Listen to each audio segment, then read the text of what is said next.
Jadi kalau kita tidur pagi, itu bukan hanya meningkatkan risiko sakit diabetes, tapi penyakit-penyakit yang lain. Dan satu hal, Rasulullah mengatakan, jika kita tidur setelah sholat subuh akan meningkatkan risiko pikun, Pak.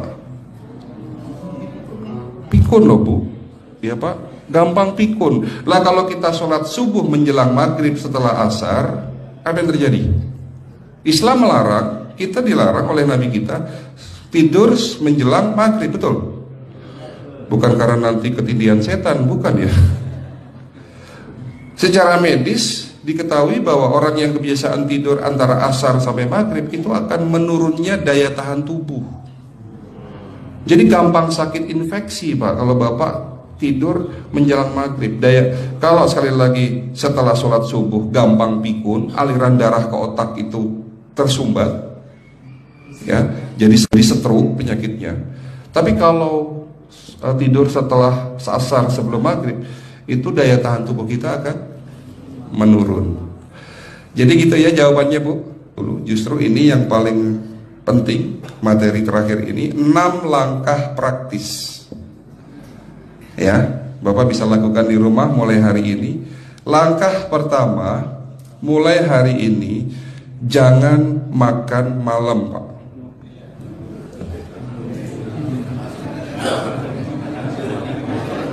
Ya, ala bisa karena biasa. Memang awalnya sulit, yang sudah kebiasaan makan malam itu sulit. Alasannya nanti nggak bisa tidur, Dok, betul ya? Nanti perutnya kembung, mual dan sebagainya. Itu karena kebiasaan. Dulu pun saya begitu. Tapi kalau sekali-sekali boleh, Pak. Misalnya diundang hajatan gitu, tetangga ada yang kawinan hajatan, ya enggak apa-apa, menghargai itu makan malam. Tapi sekali-sekali itu. Tapi kalau tiap hari ini yang enggak boleh, betul ya, Pak? Jangan makan berlebihan dan jangan makan malam. Makan sate boleh nggak, Pak? Boleh, siapa bilang nggak boleh? Sate itu, Bapak tahu daging kambing. Daging kambing, daging domba adalah makanan sehat, tidak berkolesterol. Yang kolesterol itu lemaknya, Pak. Tapi kalau Bapak makan daging murni, dagingnya tok, ya sehat, Pak. Yang nggak boleh itu santannya. Jadi makan gulai itu jangan, kalau gulai sate aja udah. Ya, ataupun dibuat apalah, dibuat empal. Ya. Oke, itu yang pertama. Yang kedua, tolong catat. Jangan tidur larut malam, Pak. Batasan tidur jam berapa, Pak? Jam 11 paling telat. Harus sudah tidur. Kenapa? Apa penjelasan medisnya? Orang yang tidur di atas jam 11 akan terganggu fungsi livernya, Pak. Dimana liver kita ini fungsinya banyak. Ya, ada 500 fungsi liver loh, Pak. Fungsi jantung ada berapa, Pak? Fungsi jantung 1. Fungsi jantung tugasnya untuk mompa darah. Fungsi ginjal ada berapa? 2. Absorpsi dan filtrasi. Fungsi liver 500 fungsi. Jadi organ yang paling berat dalam tubuh kita kerjanya adalah liver. Liver akan rusak manakala kalau kita tidur di atas jam 11 malam. Berarti 500 fungsi liver bisa rusak, Pak. Ini salah satu penyebab diabetes. Bukan hanya kerusakan pankreas, tapi rusaknya liver bisa jadi penyakit diabetes, Pak. Jadi kalau sakit diabetes itu yang terganggu itu sebetulnya bukan hanya pankreasnya, livernya pun rusak, ususnya pun rusak. Makanya dalam pengobatan diabetes di klinik kami itu bukan hanya ngobatin pankreas, tapi 3 organ penting ini saya obati: usus, liver, dan pankreas. Kebanyakan kenapa? Kalau dalam pengobatan tradisional mereka tahunya diabetes itu hanya pankreas, ya kan?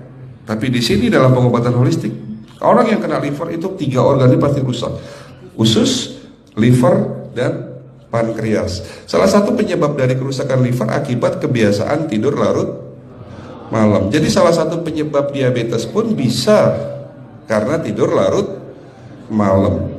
Ya, batasan tidur jam berapa?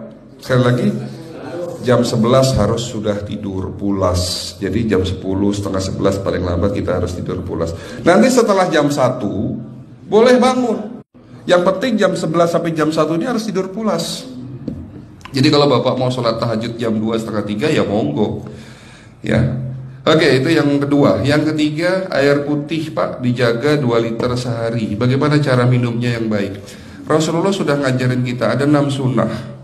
Harus duduk, pakai tangan kanan, seteguk demi seteguk, membaca basmalah di saat minum, diakhiri dengan alhamdulillah, kan begitu.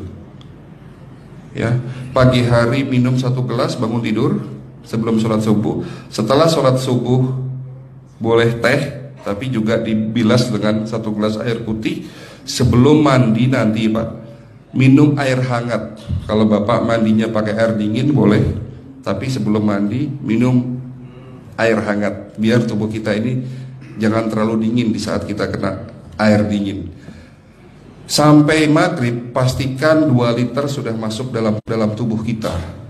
Malam mau tidur, tolong perhatikan Ibu ya, malam mau tidur jangan banyak-banyak minum.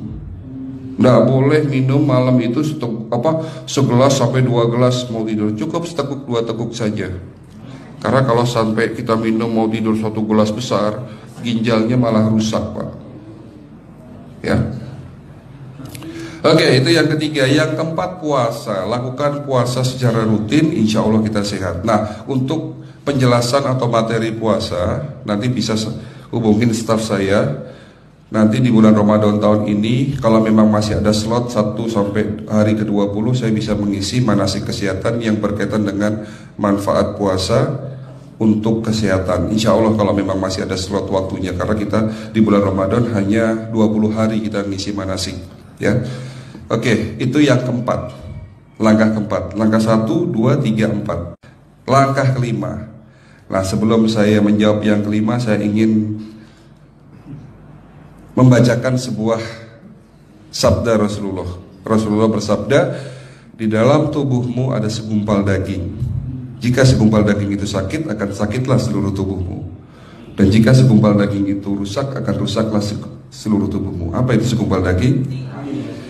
Segumpal daging itu adalah hati. Tapi ternyata yang dimaksud Rasulullah itu bukan liver Pak. Yang dimaksud Rasulullah adalah hati kita, roh kita, jiwa kita, perasaan kita. Kalau hati kita rusak, kita banyak penyakit hati, iri, dengki, sombong, takabur dan sebagainya. Penyakit fisik akan muncul dalam tubuh kita. Ya, tidak ada orang stres itu sehat, betul tidak Pak? Tidak ada orang yang suka marah-marah itu sehat, betul tidak? Bahkan Rasulullah mengajar senyum adalah ibadah. Senangkan orang lain, permudah urusan orang lain, insya Allah kita sehat. Ya. Jadi itu langkah ke-5. Langkah 1 sampai langkah ke-5 sifatnya individual. Bapak bisa lakukan sendiri di rumah. Tapi langkah ke-6 ini butuh bantuan pihak dokter atau rumah sakit. Kira-kira langkah ke-6 apa Pak? Lakukan pemeriksaan sebelum sakit. Jadi periksa itu jangan nunggu sakit baru periksa. Jangan seperti kayak Bu Ustazah tadi, diajak periksa, jawabannya takut ketahuan penyakitnya. Setelah stroke baru datang ke klinik untuk minta diperiksa. Kalau sudah stroke susah nggak nyembuhinnya Pak? Kata kayak beliau nih, sudah 2 tahun tidak sembuh-sembuh karena sudah terlanjur stroke. Tapi kalau beliau melakukan general check up, mohon maaf ya Pak, kalau beliau melakukan general check up rutin, insya Allah tidak akan kena stroke, karena sebelum stroke sudah diobati dulu. Karena stroke ini bisa kita lihat dalam scanning dengan alat yang saya punya, insya Allah kelihatan ini. Oh ini sudah mulai ada tanda-tanda mau penyumbatan, buru-buru diobati. Memang takut Pak, tapi pesan saya jangan takut. Ya, lakukan pemeriksaan supaya kita tahu, supaya kita kenal. Gitu ya Pak. Jadi kira-kira di jemaah ini ada enggak yang mau saya ajak periksa kita semua? Pesan terakhir dari saya, lakukan pemeriksaan sebelum terlambat. Ini pesan saya dan pesan seluruh dokter di dunia sebetulnya. Lakukan pemeriksaan sebelum terlambat. Ya, karena dengan kita melakukan pemeriksaan kita akan kenal tubuh kita. Kalau sudah kenal kita akan sayang sama tubuh kita. Betul Pak? Ada pepatah mengatakan tidak kenal tidak sayang. Cukup sekian dari saya. Mohon maaf kalau penyampaian kami kurang baik.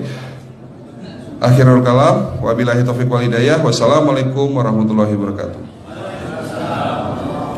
Kalau ada pertanyaan masalah teknis nanti langsung